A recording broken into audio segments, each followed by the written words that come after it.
What's up, everybody? I'm Ben Neal. Welcome to another episode of Three Wide in the Middle with me, as always, my man Keith Bradley. Keith, how's it going? What is up? Another beautiful week of racing. At least a couple series. Most everything else was rained out because apparently, spring's not going to actually start until sometime in June, at least out here on the West Coast. So yeah, no dirt stuff happening, but we do have a bunch of other stuff to cover in regards to specifically this last weekend at Atlanta. If you've been living under a rock, you probably know there's been all kinds of stuff happening after the aftermath that was the NASCAR weekend at Atlanta. So, a bunch of stuff to cover. But before we get into that, Keith, how was your weekend, man? It's pretty good. Pretty good. The weather's starting to hopefully change for the better part of spring and stop being freaking cold because it'd be 60 one day and it'd turn around and be 32 the next. It sucks. That is what we've been having out here, man. This has been probably the craziest. Man, it's got to be the craziest winter slash. I mean, spring was just a few days ago, the start of it, but it's definitely the craziest winter going into spring we've ever had out here, at least in my lifetime. It's been nuts, dude. It's still crazy. Like it's not like it's gotten normal. And look, I am one of those people that if it never got above 70 degrees, I'd be happy. I despise the heat. I can't stand it. I absolutely hate it. Um, you know, if it, like I said, never got above 70, I would be, that's heaven. Now, I do like seasons. I like it to be, I do like cold winter months. I do like fall. To me, if spring and summer were just one big long season of like 70 degrees, like I said, I'd be perfect. But this year, man, with these whatever bomb cyclones or whatever the hell's been hitting us and these atmospheric, rivers or whatever. We used to call that a pineapple express. I don't know why they changed it to an atmospheric river out here, but I don't know. It's just been weird, man. It's still raining here. Um, yeah, it's been wild. So we'll see. Yeah, We'll see what I'm happens. not too thrilled about it because now it's real nice out right now. I got my windows open. But in a couple hours, it's supposed to rain, and they ain't supposed to stop raining until like Monday morning. I'm over it. Yeah. I'm already over it. But I'm with you. I like the seasons. Now, if I could sell the humidity and get it the frick out of here, I would make it 10 times better. Because Oh, when it's 100, and then the humidity's yes. high, and then it feels like it's 200, I'm out. I'm Yes. done. I ain't doing a damn thing outside. Yeah. Understand that one of the thing, one of the top things on my to-do list is to get the out of California. I absolutely cannot stand this state. It's ridiculous each and every day. It just gets worse and worse. But there are about 40 out of the lower 48 here in the US that I will not move to specifically for humidity. I cannot stand the humidity. It is horrible.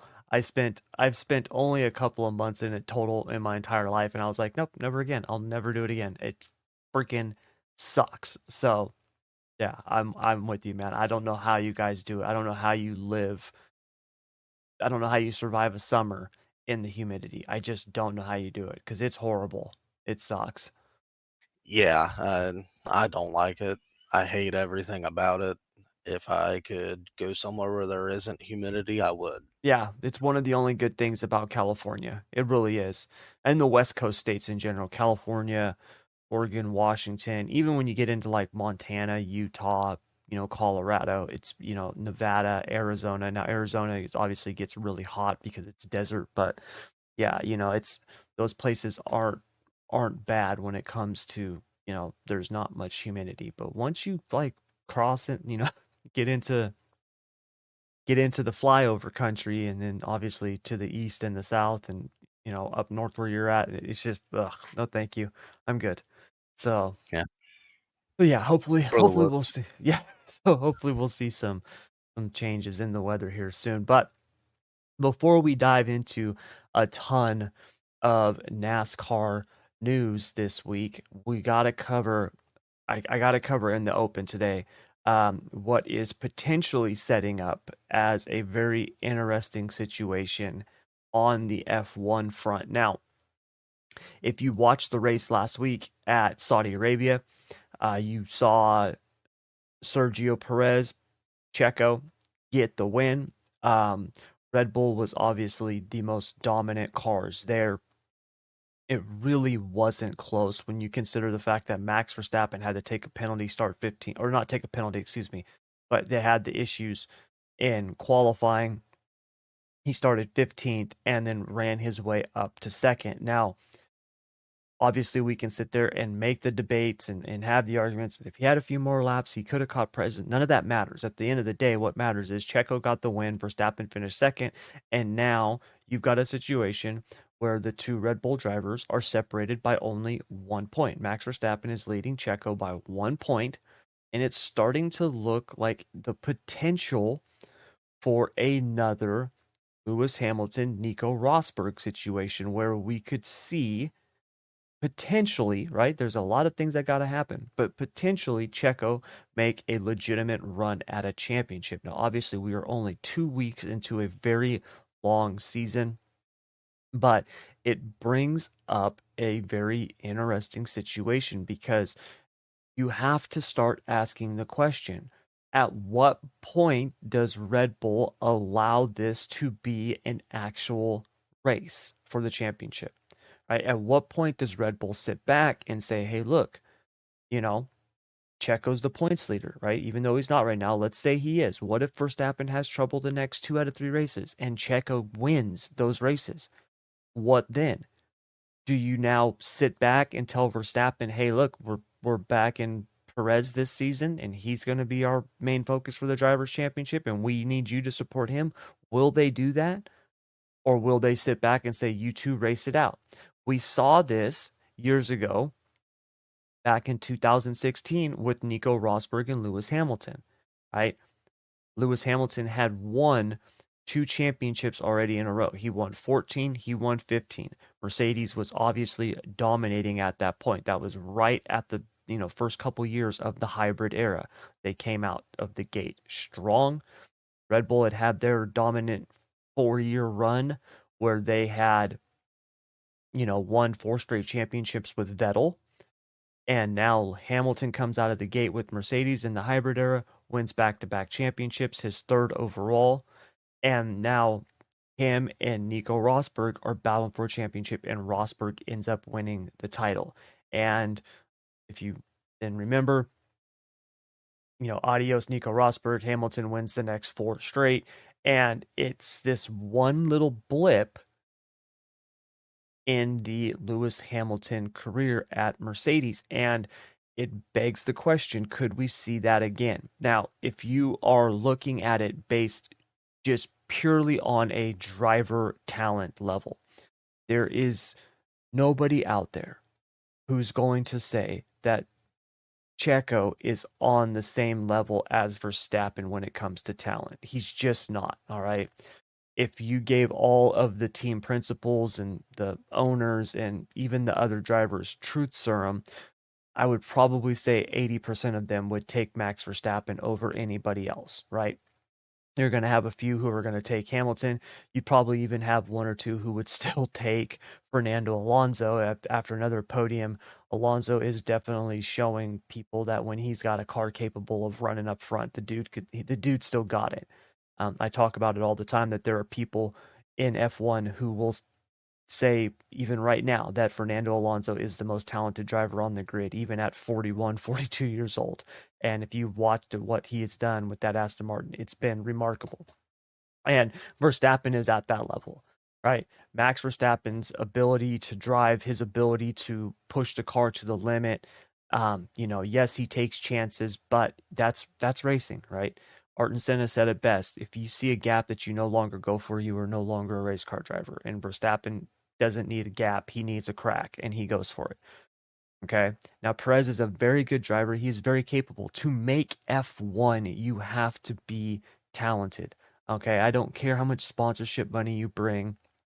I don't care if you've got backing, right, from billionaires. At the end of the day, if you get a seat in F1, especially if you can win races, you are talented. And Perez is talented. All right. He has one of the greatest wins of all time, in my opinion, where he literally got spun on the first lap, went to the back of the pack, and he worked himself through the entire field and got the win. All right. It was his first ever win, and it was one of the most incredible victories you will ever see. Okay. And he did that in a racing point car. It was not the Red Bull. And now he's in a car that's not only capable of podiums, but is capable of victories and championships. And so, what happens if he gets the upper hand on Verstappen? Right? This is purely hypothetical, right? A lot has got to fall into place for this to even continue as a conversation. But as I watched Perez win this last weekend at Saudi Arabia, it made me think of Rosberg and Hamilton. What happens if after 3 or 4 weeks, right? Maybe 4 or 5 weeks, we've got a battle here, or Perez is actually a couple of points on top? Will Red Bull back Perez, or will they just sit back and say, you two have it out, but don't destroy each other in the process? And it's one that I actually hope happens, because the way that the season is shaping up right now, I don't think there is another team out there that could challenge the Red Bull drivers. So hopefully we'll see a battle between the two of them for the championship. Today's episode is brought to you by Produxa. Look, you guys, when it comes to protecting and adding a mirror-like shine to your surfaces, you pretty much have two options. You can go with one of those low, quality products out there. Do the old school, like my parents used to do, use the old dish soap to wash your car, or you can go with Produxa. You guys, I've personally used this stuff and it works incredible, man. Whether it's their ceramic coating, their wash, their tire shine, and it not only looks great, but it's super easy to use. I mean, my 10-year-old son was helping me use this stuff, and we used it on my daughter's car, and the car literally looked new. And my daughter's 17, so you can imagine that the car did not look new before we washed it.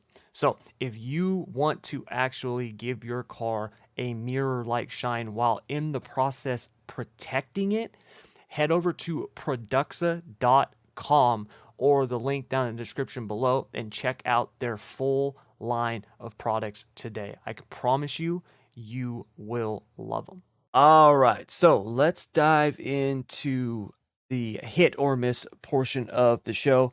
Keith, we got a bunch of topics to dive into. Very busy week in the world of NASCAR. So, are you ready? I'm ready. All right. So, first up, Saturday's Xfinity race was an absolute joke, and NASCAR chose to use Josh Williams as the scapegoat for his actions. Hit or miss the mark? I think it hits the mark. They were getting out of that TV window, and I mean, let's be honest, the Xfinity race up to that point was a shit show. Mm-hmm. Like an absolute shit show. I don't know what the issue was. But yeah, I definitely think they used Josh Williams as the scapegoat to get themselves out of that situation, which is very unfortunate. It is. It absolutely is. I went back and I watched the race after, because I started seeing all this stuff about Josh Williams on my, popping up on my phone, on my news feeds. I'm like, what the hell is going on? And so I go back and I watch the race and I see what happens and I see what he does, right? Parks it on the straightaway. And personally, I think you're 100% correct. NASCAR used him as a scapegoat. This was their chance to kind of point the finger and blame it on him. The race was an absolute joke leading up to that. It was such a just clustercluck, man. It was ridiculous, dude. How many cautions did they have? How many ridiculous it was so bad. It absolutely just it Well, made me hate the package at that track even more than I already did. And to yeah, have a piece of tape fall off his car and then park him and then him do that, you know, I thought that they were just laying as much as they possibly could on him. yeah. And what don't make any sense to me is why the cautions take so long to clean up. I don't It get took it. forever. I don't understand it. No, I don't understand it neither. And why didn't they see the tape when they were under caution? Right? Like if you go back and Yeah, watch because it like lay it there was for a lap and a half. yeah, right? Like I don't get it. And then all of a sudden when they're under green, now it's hey, park it. I don't know. I thought it was a bad look on NASCAR's part and yeah, the race sucked. And it was yeah, I think that was just them basically laying the blame where they could. So, yeah, whatever. But anyways, next topic, continuing on what we just talked about. NASCAR has suspended Josh Williams for his actions for one race, and they were justified in doing so. Hit or miss the mark? I think it misses the mark. I really do. I don't understand why they told him to park it over a piece of tape because here's my thing. And I'm going to probably hear a bunch of shit from a certain fan base. And I'm sure you could see where I'm going with this. Charlotte Roval, a couple years ago, you have said car, Chase Elliott, lose the bumper cover. Was he parked? Nope. Absolutely not. Was he black flagged? Absolutely not. So why in the hell was it done to Josh Williams over what? A piece of tape. We're talking about a piece of tape, a piece of bear bond. It's basically like a big piece of duct tape. Yep. For the people that don't know, it's harmless. It's not going to hurt the car. And I've heard all kinds of dumb shit over this about, well, it's a safety issue. What's the safety issue? They told him to park it, so he parked it. They never Yeah. specified where to park it. He chose to park it on the front straightaway and leave it there as his point of this is bullshit. And I agree. I think it's complete bullshit. I think it's dumb. And I gotta pat Denny Hamlin on the back for stepping up and saying, hey, any fines that's accrued from this, I got you. Yeah. I, I'm with you. I'm torn on this part. I do understand NASCAR's suspending him. And I get it to a I point. understand the suspension. I don't like it. I kind of knew that they were I hate going it. to suspend him though, just because to me, him parking his car on the front stretch like that's a big middle finger to NASCAR, and so I could see them suspending him because it's like, dude, you can't show him up like that. But yeah, that being said, I'm with you. I for a piece of tape, it was so stupid, and they should have caught it under caution like we talked about, and for them to do that, it's just it was wrong. And It sucks that he's going to miss a race, but I do think it's been awesome that he's been able to get as much publicity as he has been. So, absolutely. yeah. And good publicity at that. Like he's Mhm. going on all these NASCAR shows, podcast, whatever you want to and whatever. But here's my defense in that, because I know somebody's gonna be like, "Well, Keith, it's never really happened in NASCAR," but it has. Yeah. How many times have we allowed Kyle Busch to pull the same shit? Mhm. Park his car on pit road and just leave it there, Yeah. or drive through cones and nothing be done. Never. I think this was NASCAR saying, you know what, the race was a show Saturday. We got to do something. So let's just suspend the guy. And the shitty part is Josh is a blue collar guy. He's not one of these, doesn't race for a rich car owner where they can just throw money to the wind. And Yeah. and I it happened to a person that I don't think deserved to have it happen to. I just, if anything, if he's suspended, race control from Saturday needs to be suspended also. Yeah. I thought they dropped the ball big time, and yeah, it's just it sucks to see. It Actually, does. I actually Hopefully he can heard come back and rebound from it. Because you imagine him getting suspended and then come back and win a race? yeah, that would be awesome. But I heard a clip of him talking about how because he hasn't made a race at COTA, and because he is going to be suspended this race, next year at COTA, he's still gonna have to run the rookie stripes on his bumper, which is awesome. That's Awesome. so good. It's so good. So, yeah, it's pretty hilarious. But anyways, moving on. Let's talk some actual racing stuff. So Saturday, while your man Kevin Harvick was leading the race, he got spun, and Ross Chastain did not dump Kevin Harvick for the lead at Atlanta. Hit or miss the mark? Um, it definitely hits the mark because they didn't touch. They never touched. It was close. It was very close. I think what happened is that the air just got sucked up off the back of Kevin's spoiler and it turned him, unfortunately. And that's this new package. Yeah, Now, if he would have touched him, I'd say, well, Ross is back on the don't give a fuck tour. yeah. But fortunately for Kevin, it's his last year, so maybe he goes back out and takes care of business with Ross. Who knows? I don't think it. I can't say that it's Ross's fault. Nah, me neither. And even Harvick, when he was interviewed, said he was like, I don't think he touched me. I think just the way he came across the bumper like that, and the way he sucked up. Tony Stewart talked about it in the booth as well. The way that the way that he closed and came across the bumper like that. I think it was more of an aero deal. And, these cars with those rear diffusers, when they get that close and you take that air, all of a sudden that thing stalls. What people don't understand is that when you have a rear diffuser, when you have these ground effects like these cars have in these rear diffusers, when you get that close to the rear diffuser and you come across the bumper like that, you're not just taking air off of the rear of the car. What you are doing is you can literally lift the rear end of the car off the ground because that air, which is supposed to be coming out of the back of the car from the diffuser, now has nowhere to go. And Harvick talked about hearing the rear tires chatter, which to me makes it sound like the air was literally packing up underneath the rear of the car. It probably lifted it up a little bit. These things, the suspensions on them, right? They're so stiff, they're so low. It doesn't take much for those tires to come up, just a little bit and you can be off the ground. And he got spun, So I think it's more of a product of just the racing that they're doing at Atlanta and, the fact that Ross had a hell of a run. He got up close and just, to me, it looked like he was actually trying to not get into the back of him. And he was trying to get off the right rear, which is with these cars, they always talk about to protect that right rear because that can make the car stall out. You lose a ton of speed. You can lose the air.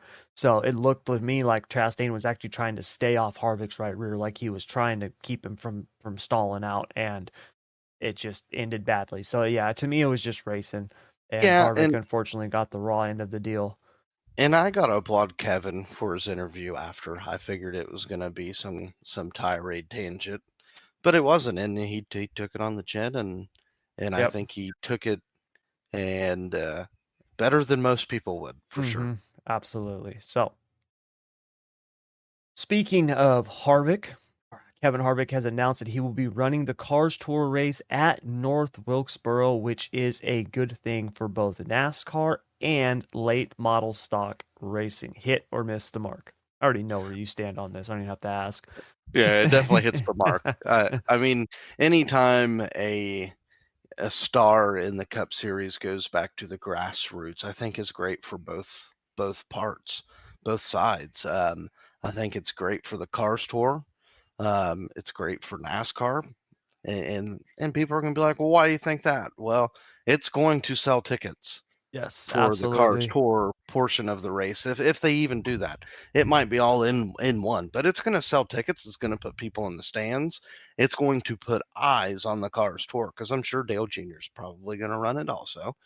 Um, and this is where Kevin comes from. He hmm comes from the late model stocks from way back when. And I think it's great. I think it's great to see Kevin go back to where he originated from for the most part. I know he started in go-karts, but anytime you can get a superstar like Kevin, Dale Jr., and and others go down and race with the Saturday night short track heroes, I think Yeah. is awesome. Yep, me too. I do. I think it's incredible just because of you know, what it does for, like you said, the lower series. And you know, we've come to a point now with social media and streaming and all that stuff like that where you could literally watch whatever racing you want, right? Like if I want to watch the Cars Tour run at South Boston Speedway in a couple of weekends, I can do that. And you could not do that when we were kids, right? I couldn't do that. The only racing that I could see was either on TV, and that was either NASCAR or it was the occasional World of Outlaws sprint car race, right? Back on, you know, the old TNN days, okay? Or you had like, you know, Thursday Night Thunder on ESPN. Like that was it. You know, I could not just watch any dirt race from anywhere in the country or watch any late model stock race or super late model race. You couldn't do that. And you can do that now. So anytime the fact that you can do that and then you have someone like Kevin Harvick who is going to race that car at a track like North Wilkesboro, which is the week of the whole All-Star race and everything else. And it's incredible. So I think it's a really good thing And for him to be doing it, and I'm looking forward to seeing him run it. and imagine what it's going to do for the everyday Joe that races in the Cars Tour, and you beat a guy like Kevin Harvick. It'll build some confidence for Yeah. sure. Plus, it brings Um, some publicity to you and the series. Absolutely, Yeah. and it puts eyes on a sport, on a series in a sport where there really ain't many eyes. There really isn't.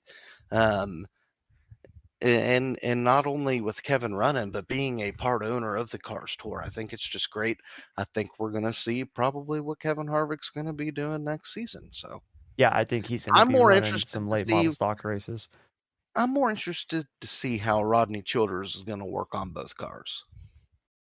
Yeah, it'll be interesting to see. Because a little birdie has told me that Rodney will be working on that Cars Tour car for him. That that I'm really hoping that after Harvick retires, he does do some Cars Tour races. I would like Uh, to see Dale Jr. do some more. You know, I know he does his one Xfinity race a year, but I think it'd be cool if he did 4 or 5 late model stock races, just that because. would be awesome. Yeah, it would be. You know, the last one that he did was, you know, was cool. He had a really good run at North Wilkesboro, so yeah, I'm hoping Junior runs that race as well. I think it would be cool to see. All right, next up. After scoring his best finish of his career in the Cup Series, Corey LaJoie is now consistently showing that he has more than enough talent to compete with the top drivers in the Cup Series. Hit or miss the mark? I definitely think it hits the mark. I'm a Corey LaJoie fan. I'm always down for an underdog guy, and he's always been the underdog guy. He's never been in top equipment. He's never been with the top team, and now it's showing that hey, maybe Hendrick should have been like, hey Corey, why don't you just come drive the 9? But like we talked about before, if he goes and drives the 9, what happens when he goes back to the 7? Will they Yeah. lose that touch, or will it get better? Mm-hmm. But I will say Corey LaJoie is performing a lot like Michael McDowell did last year with the first year with the next gen car. And I think I think this season for Corey LaJoie is either prove it or don't prove it. And I think he's proven it. I think he's showing these top teams that are gonna have some seats open next season that hey, take a gamble on a guy that doesn't have money backing him or big multi-million dollar corporations backing him to take Yeah. a gamble on a guy like Corey LaJoie. I think he's more than deserving for a top ride. I think his time is coming, and he is showing that hey, that Spire team was a joke a couple years ago, but now they're really starting to hit their mark, and they're showing that hey, they can show up and be fast. They are. I think it actually brings up an interesting discussion in terms of, does Corey LaJoie decide to stay, right? Does he actually decide to stay at Spire Motorsports? Is he worried that he could be leaving something that is on the ascension. I mean, you look at where they were a couple years ago to where that team is now. They've made leaps and bounds, and they continue to get better each year. Now, one thing that has happened, I actually was it a week, 2 weeks ago? I listened to LaJoie's podcast, Stacking Pennies. Um, it's actually one of the things I look forward to most on Thursdays and Fridays because I get to listen to all the podcasts I haven't listened to yet this week after we do ours. But he talked about how his team, Spire kind of gets cannibalized by the bigger teams, right? Like any of the top talent that they have, they end up getting plucked to another team. So, you know, could they keep those guys in house and he want to stay there and try to build something? It's interesting, right? If you have one of these other top teams that comes to call and does he leave? I think it brings up an interesting situation and debate. I do think the guy can drive. All you have to do is go back and look at, the years leading up to Cup. He came up, we talked about this before, he came up with all those guys with Blaney and Bubba Wallace and Chase Elliott and he beat them. You know what I mean? Like he beat them, and he was in lesser equipment than those guys even back then. So I think he's even still. I think he is underrated. I think he's an incredible talent, and yeah, he's definitely showing that it's no I fluke that he can run up front with those guys. I think it's also starting to show and help that Spire is putting more money into that 7 team. They're putting more time in the sim stuff. They're putting more time in research and development. I mean, it's starting to show. It is. It's really starting to show. The 7 is outperforming the 77 every week, and Yes. they're from the same team. Hmm. And it's shown that hey, the 7 teams starting to show their true potential, and I think it's just going to get better as the season goes.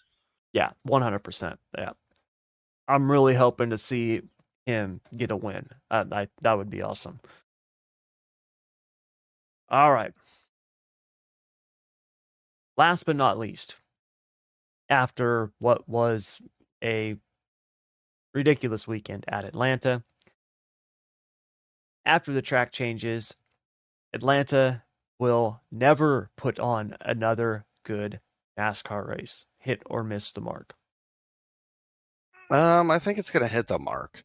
I hate the new configuration of Atlanta. Sorry about that. My daughter is in my lap, my No problem.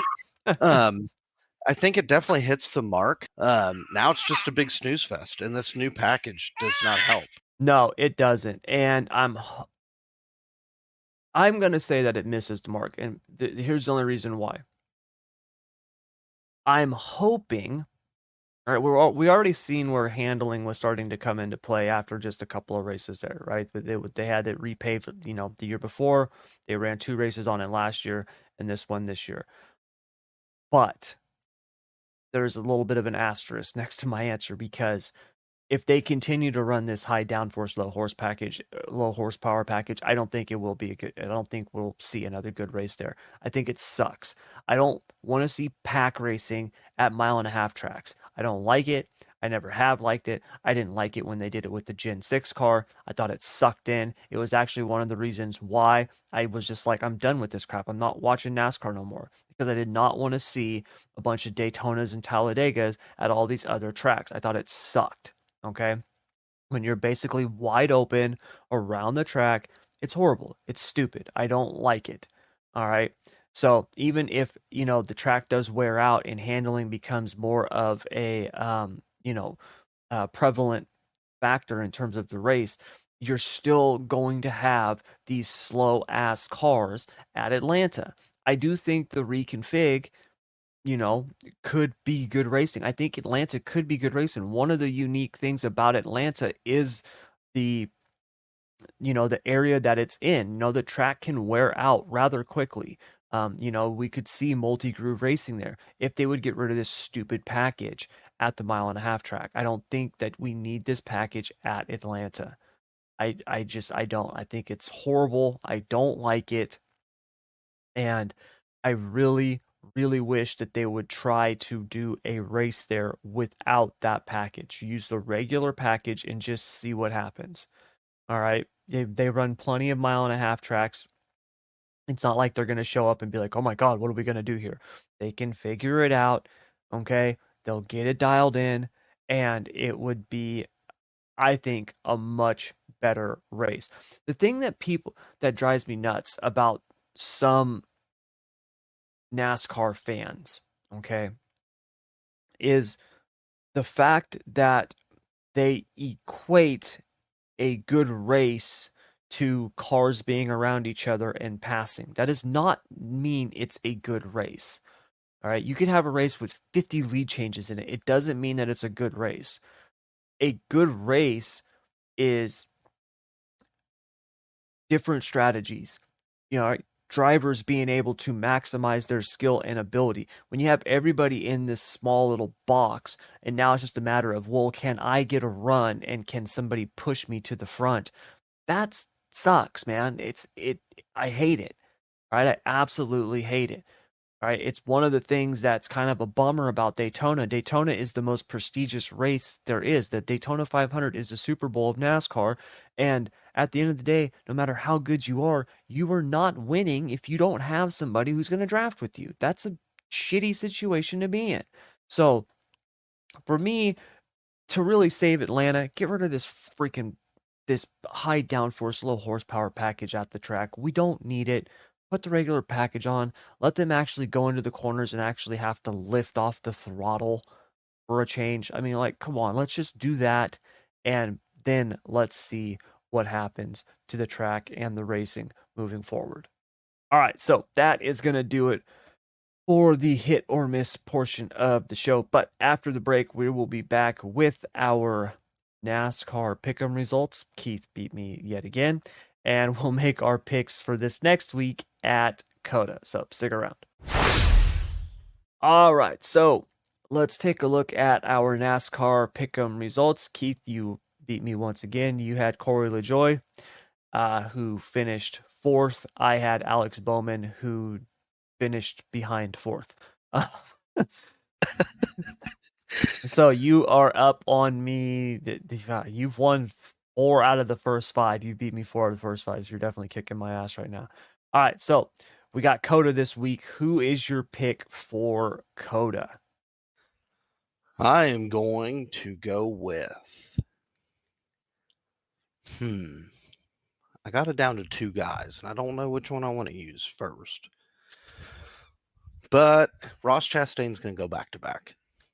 He's going to go back to back at COTA. He's going to won last year.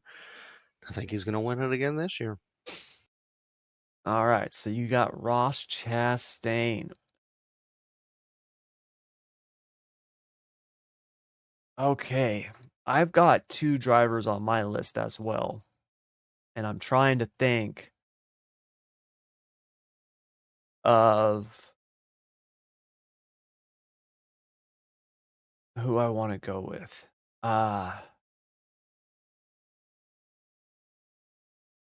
Man, cannot decide if I want to go with Allmendinger or Raikkonen. I really want to go with Kimi Raikkonen. I think Kimi Raikkonen is going to have a really good race. I thought he showed really good speed at Watkins Glen before he got into that accident, and this COTA is a track that he's actually raced at in F1. So I really want to pick him. I really do. Actually, I'm going to go with AJ Allmendinger.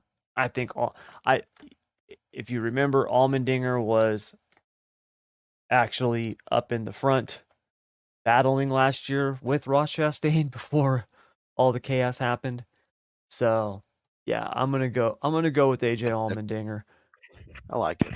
I was tossing around the idea of going with Jenson Button, but it's his first time in these cars, and I was like, yeah, it might not be a good time to pick him. I mean, he's going to be in a Stewart-Haas car.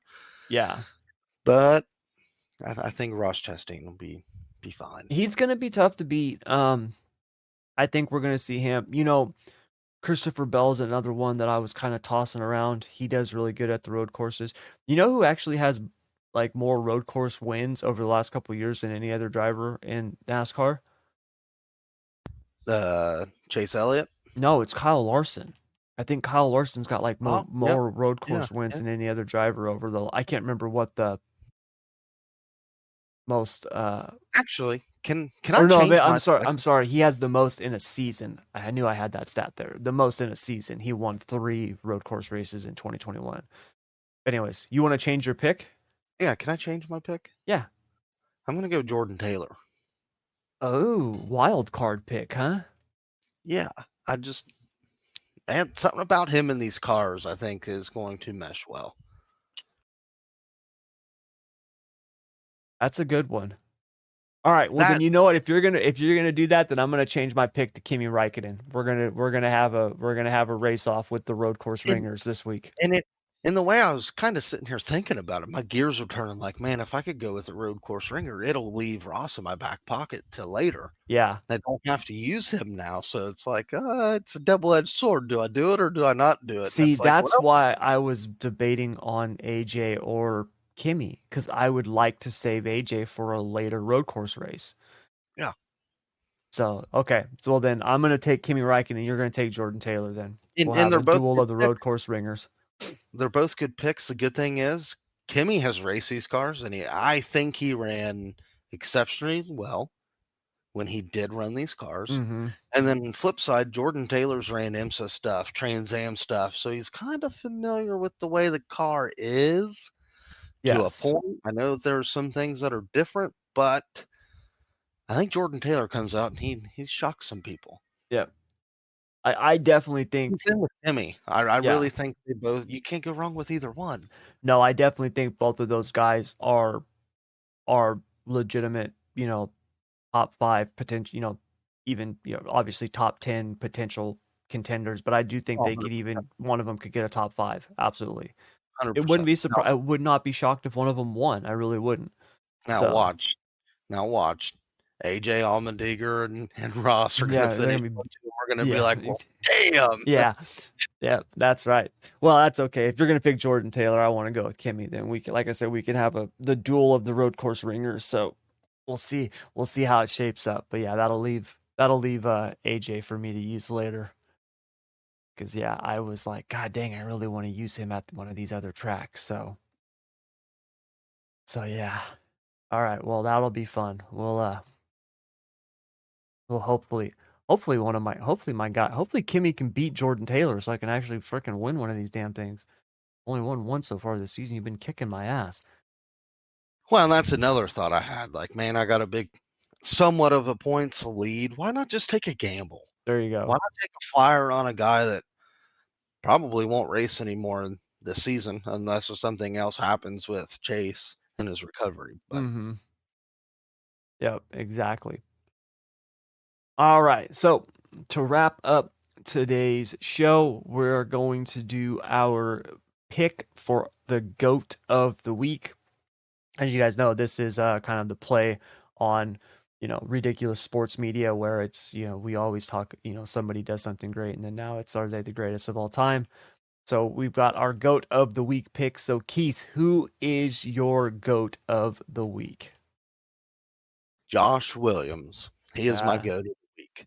Um, for a little guy to stand up to NASCAR the way he did, I know people don't like it and they're like, "Well, it's a detriment to the sport." I thought it was freaking awesome. Um, for him to just park the car on the front straightaway and put up the peace sign, walk away, and then do the heart to the camera. yeah. It made the shit show of a race a little better. Yeah, it's the only reason it's being talked about literally at all. Otherwise, it would have been a disaster. Yep. Yeah, I got to go with him.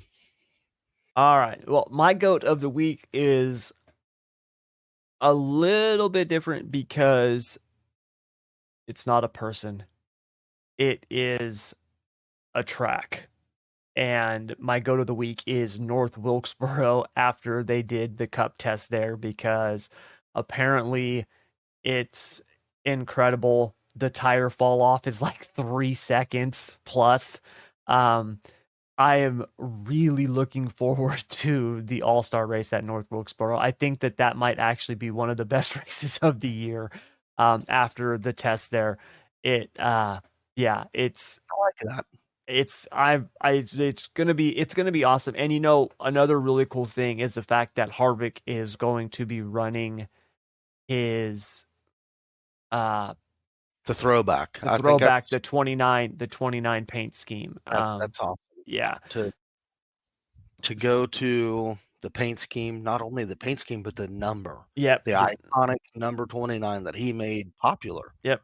Winning that race with that at Atlanta and stuff. I think it's really cool, man. So yeah, when I heard about the test and Tyler Reddick basically like, dude, hold off paving this as long as you possibly can. It's like, thank you. So That's what we want. let me ask you this. Say this race turns out to be a success. They say, nah, we're not going to pave it. Do you make this race a points race next season? If it Uh, puts on a good race? I do. Because as of now, from what I mean, I've heard the same thing that you're hearing. The cars are slipping and sliding, and can't really get the grip down like you want, but the fall off is great, and that's what we're missing with the new cars, the fall Yes. off. Mm-hmm. There is no fall off. Yep. Um, I I I am for making it a points race. I would actually what I would love to see if the All-Star race turns out good, what I would love to see is I would love to see them keep the All-Star race at North Wilkesboro and then make it one of the final 10 playoff races. That's what I would So like to see. here was my thought last night while I was running some laps at Sebring getting ready for this 12-hour race. I was like, man, if this race does turn out good, do you put it in the schedule? And then you take the All-Star race and you travel around to these old iconic short tracks and revitalize them. Like my thought, my image in my head is Nashville short track next season. We'll Take it see. to the fairgrounds. I think if they did something like that, I think that would be incredible. I do. I really do. I personally think that there should be a rule in NASCAR that if you own a track that's on the NASCAR schedule and you are going to repave it, I think that you are mandated to use either the seashell mix or the granite mix. And if you Yeah. guys don't know what that is, that's the basically the asphalt is it's a bunch of stuff that's all mixed together. And if you look at a track like Darlington, Darlington has seashells in it, right? Crushed seashells as like the binding material, which Say that makes it 3 times fast. extremely rough. You know what I mean? It makes it extremely rough. Same thing with the granite materials. So I think they should use it's mandatory. Hey, look, man, you've got to use these super abrasive these super abrasive materials because we want the tire fall off because I think that's one of the things that's what made NASCAR racing unique. You know what I mean? And it also made the racing far more respectful among the drivers. You heard Kyle Busch talk about it, where there's just the respect level is not there anymore because you have to fight for everything. Denny Hamlin talked about it too. The days of just letting somebody go by you because you knew in 10 to 15 laps, dude, this thing stays green. I'm going to pass you like you're in reverse, right? Because you're burning up your stuff. And those days are gone. And there's people who, are happy about that. But to me, that's what made NASCAR what it was. That's what made it so it was unique, right? You want to see, 30 cars go out there and push it to the max for 50 laps. Well, I can see that in short track racing, right? I can see that in other forms of racing. NASCAR to me was you had to have the thing run for 500 miles. That was one thing that you always heard talked about with Dale Earnhardt, right? Like, I mean, he would qualify good, but his concern wasn't really qualifying. It wasn't speed. It was the car's got to work for 500 miles. Got to be comfortable. It's got to work. And it paid off for him, right? The man won a ton of races and 7 championships. Though that's not the case anymore, So I I am I'm with you. I think it would be cool to kind of bring this back around. I think it would be cool to see them do that with some of these older tracks. I know that Nashville Fairgrounds is really close to having kind of the final approval for everything, and I think it would be Um, awesome if they did something like that. the The last I heard with the fairgrounds, the final approval was approved. Okay, so So there you the go. woman that kept bitching about, well, the noise, this and that, it was approved. They shut her up. There's going to be racing at Nashville Fairgrounds. It's just a matter of when now. Yeah, well, And that's the thing that Marcus Smith was gonna be building a sound barrier and all that stuff like that. You don't get that without him. no, and what a better way to kick off Nashville Fairgrounds? Have the All-Star race there. Mm-hmm. Take the Cars Tour there with them. Mm-hmm. Make this a yearly thing with the All-Star race and just travel it around like the Pro Bowl Yep. in football. Yep. I would love to keep it at the same place, like at North Wilkesboro, if it goes as good as we hope. Then put Yes. it on the schedule and run there 2 times a year. But if it does work out and the racing is really good, put it on the schedule. Now take the All-Star race and just travel around to all these short tracks that were a part of NASCAR years and years ago, if they're still standing, because there's been a lot of Yeah. them that's been torn down, Yep. and revitalize them, bring attention back to them. And I think that is kind of on the radar. Like another track that I would love to see them bring back, and I know Dale Jr. is never going to listen to this, but if he ever does, Nazareth would be a good one. Yeah. That was a really cool track. Unique, Uh, yep. different. Now it's a forest. Yep. Yep. So yeah, that's my goat of the week, the North Wilkesboro Speedway. I think it's I love it. I've never looked more forward to an all-star race ever in my entire fandom in NASCAR. So yeah, And it'll be fun. not to keep beating the dead horse here. I think this package that the short track package that they were testing at North Wilkesboro kind of gives me hope for Martinsville. Yes. But I'm gonna tread lightly here because let's be honest, last year just flat out sucked. Yeah. Well, and that's the thing.